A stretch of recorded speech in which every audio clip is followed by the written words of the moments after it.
लेकिन शुरुआत एक चिंताजनक खबर से, एक ऐसी खबर जिसके ऊपर एकदम सन्नाटा है अमेरिका की तरफ से, क्योंकि अमेरिका तो झंडा बरदार है ना पूरी दुनिया में ह्यूमन राइट्स का। आज सबसे पहले बांग्लादेश की हॉरर फाइल्स ओपन करने जा रहे हैं हम। इस हॉरर फाइल्स के सभी पन्नों में अल्पसंख्यक हिंदुओं से अत्याचार के मामले दर्ज हैं। बांग्लादेश में शांति का नोबेल पुरस्कार पाने वाले मोहम्मद यूनुस के राज में सरेआम हिंदुओं का कत्लेआम हो रहा है। शेख हसीना के सत्ता से हटते ही हिंदुओं के खिलाफ कट्टरपंथियों की भीड़ उन्मादी हो चुकी है और शेख हसीना को अपदस्थ कर सत्ता की कुर्सी पर काबिज होने वाले कथित शांति दूत हिंदुओं से बेरहमी पर चुप हैं, खामोश हैं।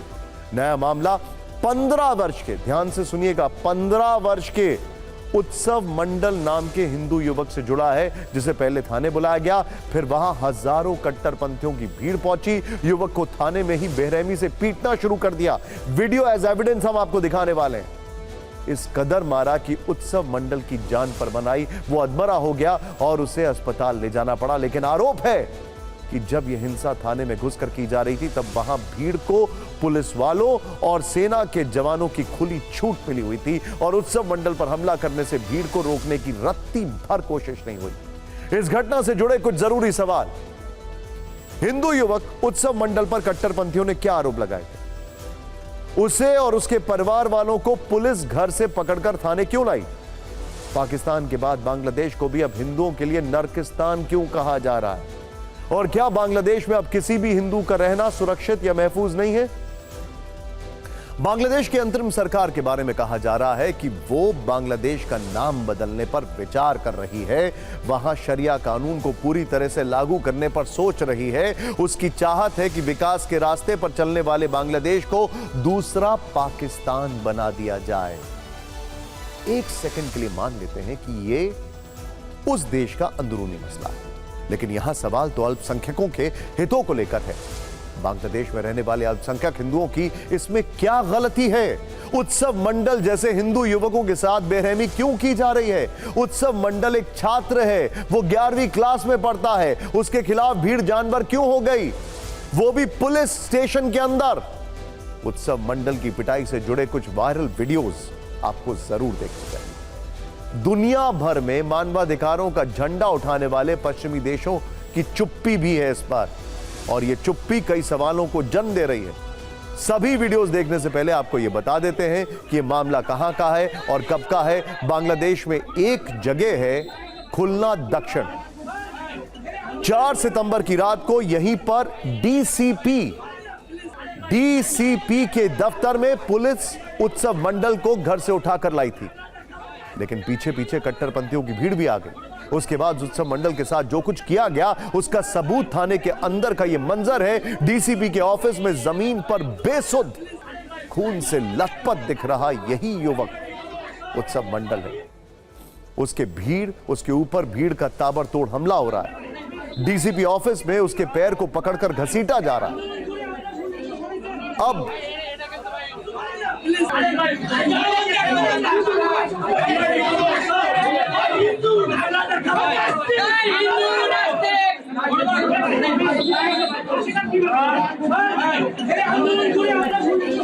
अब दूसरा वीडियो हम आपको दिखाने वाले हैं। यह डीसीपी दफ्तर के बाहर का है। यहां उत्सव मंडल को जान से मार देने के लिए हुजूम इकट्ठा है। जोर जोर से मजहबी नारे लग रहे हैं। कट्टरपंथी पुलिस वालों से कह रहे हैं कि ये सिर्फ 10 मिनट के लिए उत्सव को हमारे हवाले कर दो, उसे सजा हम देंगे। अब तीसरा वीडियो भी देखिए।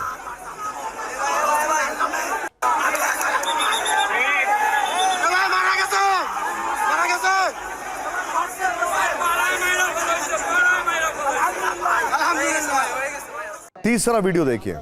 ये उत्सव पर हमले से ठीक पहले का है।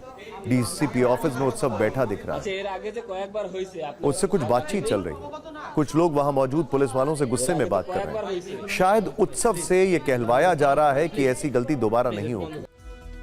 अब सुनिए उत्सव मंडल को किस आरोप में बेरहमी से पीटा गया। उत्सव मंडल पर ईश निंदा का आरोप लगाया गया है। उत्सव मंडल पर आरोप लगाए गए हैं कि उसने फेसबुक पोस्ट पर पैगंबर मोहम्मद के लिए आपत्तिजनक टिप्पणी की थी। उस पर धार्मिक भावनाओं को भड़काने का आरोप लगा है। इस मामले में उत्सव के खिलाफ पुलिस ने केस दर्ज किए हैं। बांग्लादेश की आर्मी के प्रवक्ता के अनुसार ईश निंदा के कथित आरोपों के लिए उत्सव मंडल पर कानूनी कार्रवाई की जाएगी। हालांकि उत्सव को तालिबानी सजा देने वाले हमलावरों पर क्या कार्रवाई की जा रही है, इसकी जानकारी सामने नहीं आई। इस शो में आने से पहले जब मैं एक खबर को समझ रहा था, पढ़ रहा था, तो मैंने गूगल पर रिसर्च किया कि अभी तक जो हिंदुओं के खिलाफ वायलेंस हुआ है बांग्लादेश में शेख हसीना को हटाए जाने के बाद, उसमें कितने लोगों की गिरफ्तारी हुई। मैं चाहूंगा कि यह रिसर्च आप भी करिए, और अगर कुछ निकले तो आप हमें ट्वीट करके बताइए, क्योंकि कुछ निकलने वाला नहीं। खैर, अब यहां अंतरिम सरकार की भूमिका पर संदेह, उसकी बात करते हैं, क्योंकि उत्सव मंडल पर यह हमला मोहम्मद यूनुस के उस बयान के कुछ घंटे बाद हुआ जिसमें उन्होंने बांग्लादेश में हिंदुओं पर हमले का सारा ठीकरा मीडिया पर ही फोड़ दिया था। मोहम्मद यूनुस ने पीटीआई को दिए इंटरव्यू में क्या कहा था? बांग्लादेश में हिंदुओं पर हमले सांप्रदायिक नहीं है। बांग्लादेश में हिंदुओं पर हमले राजनीतिक उथल पुथल का नतीजा है, क्योंकि ऐसी धारणा है कि ज्यादातर हिंदू अपदस्थ हो चुकी अवामी लीग सरकार का समर्थन करते थे, और इन हमलों को भारतीय मीडिया बढ़ा चढ़ाकर पेश कर रहा है। सवाल यह है कि अगर केयर टेकर गवर्नमेंट, अगर केयर टेकर सत्ता मोहम्मद यूनुस के हाथ में है, तो फिर इनको बचाने की जिम्मेदारी किसकी है? सोचिए। सवाल यह है कि मोहम्मद यूनुस को किस वजह से अल्पसंख्यक हिंदुओं पर हमले सांप्रदायिक नहीं लगते। अगर एक सेकंड के लिए हम बांग्लादेशी हिंदुओं पर हमले को राजनीतिक उथल पुथल का नतीजा भी मान लें, तो सवाल है कि आखिर कब तक चलता रहेगा यह सब, और इन हमलों को रोकने की जिम्मेदारी किसकी? क्या मोहम्मद यूनुस इस जिम्मेदारी से पल्ला नहीं झाड़ रहे?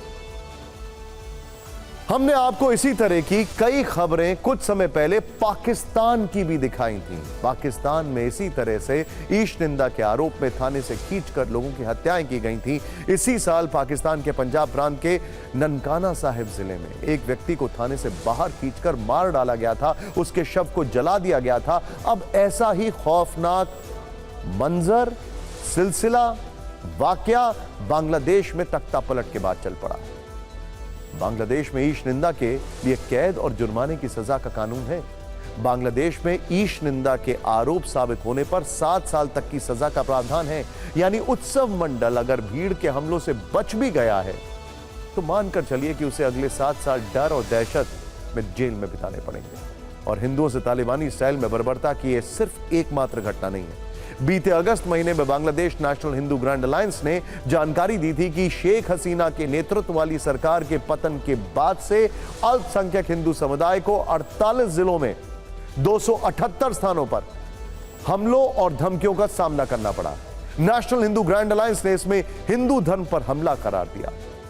अभी एक दिन पहले ही अंतर्राष्ट्रीय स्तर पर मानवाधिकार के क्षेत्र में काम करने वाली संस्था centre for democracy, pluralism and human rights ने बांग्लादेश में 92 पेजेस की एक विस्तृत रिपोर्ट दी है, जिसमें बताया है कि बांग्लादेश के 52 जिलों में करीब एक महीने में ही हिंदुओं पर लक्षित हिंसा के 205 से अधिक मामले पता चले। इस रिपोर्ट में 5 अगस्त से लेकर 9 अगस्त तक यानी सिर्फ 5 दिनों में ही अल्पसंख्यक हिंदुओं के खिलाफ दिल दहला देने वाली 110 घटनाओं का भी जिक्र है। इनमें सामूहिक दुष्कर्म, हत्या, संपत्तियों पर कब्जा और लूट, मंदिरों और घरों पर हमले, हिंदू बहुल गांवों के बहिष्कार के मामले शामिल हैं। इतना ही नहीं, तख्ता पलट के बाद से अब तक बांग्लादेश में 49 हिंदू अध्यापकों और नौकरी पेशा लोगों को जबरन त्याग पत्र के लिए मजबूर किया गया है। चिंता की बात जानते हैं आप क्या है? यूएन ने इस पर बोला, लेकिन अमेरिका खामोश है।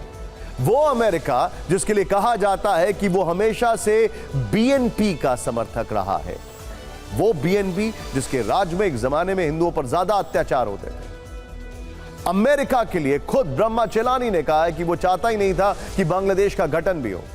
जियो स्ट्रैटेजिक ब्रह्मा चेलानी, याद होगा आपको उन्होंने क्या कहा। अब आप वहां की अंतरिम सरकार के मुखिया मोहम्मद यूनुस की बात पर फिर से गौर कीजिए और सोचिए कि क्या वो सच बोल रहे हैं कि हिंदुओं पर यह हमले सांप्रदायिक नहीं है, ये हमले राजनीतिक उथल पुथल का नतीजा है।